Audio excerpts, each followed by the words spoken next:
National Iron Deficiency Disorder Control Program. So this is the national level program by Government of India to control iodine deficiency disorders. So it was started in 1962, started as a program called a National Goiter Control Program, and in 1986 it was renamed as National Iron Deficiency Disorder Control Program. So, when studying this program, three main subtopics you have to keep in mind. First is the target. What is a target? Second is the strategy. Third one is the organization, and fourth is monitoring and evaluation. So, first one is what is our target of this program. So, the target of this program is to decrease the prevalence of the iodine deficiency disorder in children. To less than 5 percentage, and the child and age of the child consider is 10 to 14 years. So decrease the prevalence by for 5 percentage of iodine deficiency disorder in children whose age is between 10 to 14 years.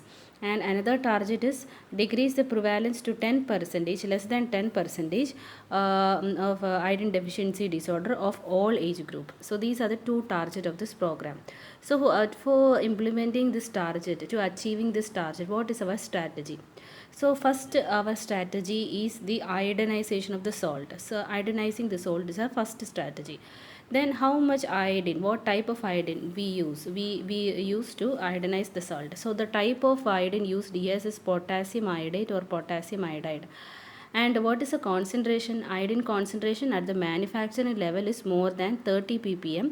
At the consumer level, because after all the manufacturing, after the going to shop and after getting into the home, the iodine will be volatilized.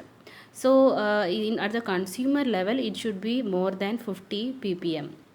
So to get at least 50 ppm at household, we have to keep our target of 30 ppm at the manufacturing level, more than 30 ppm. Next, what is the organizations associated? At the district level, we have this district goiter control cell is there at the district level.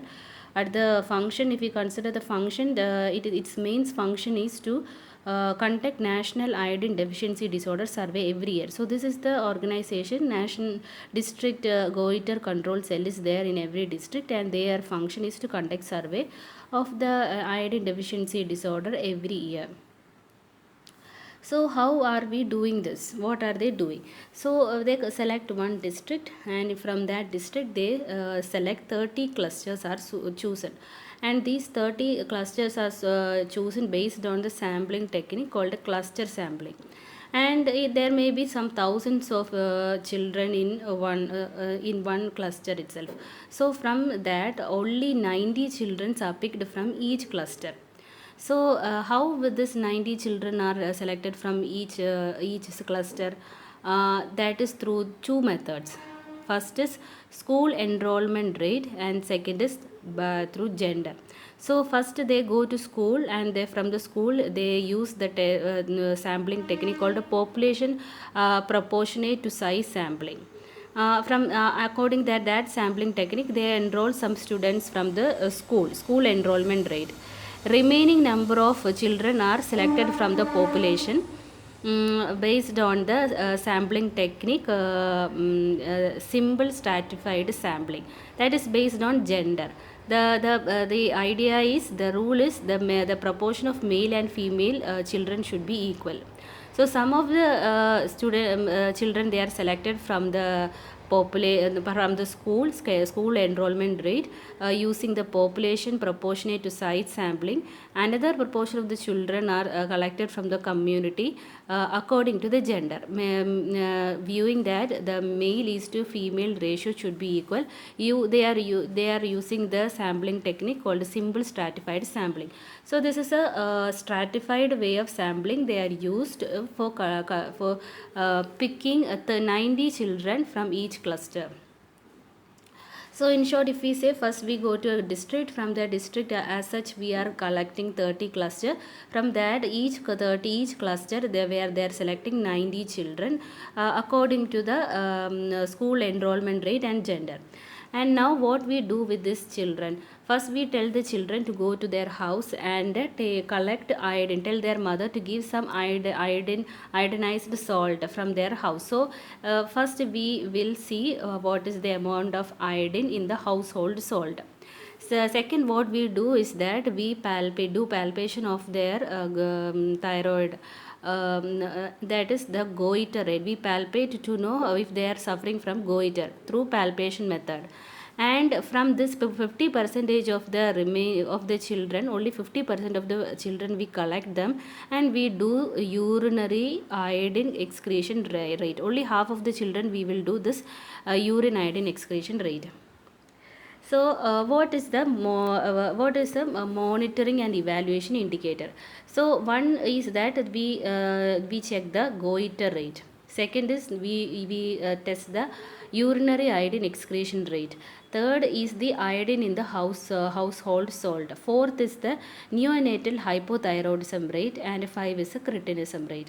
Of these, the urinary iodine excretion rate is the most important indicator, or it is called epidemiological indicator, or it is otherwise called impact indicator. At the same time, goiter rate is actually a chronic impact indicator. It is a long-term impact indicator. If you see iodine in the household salt, from that data we can understand about the operation, about the process indicator.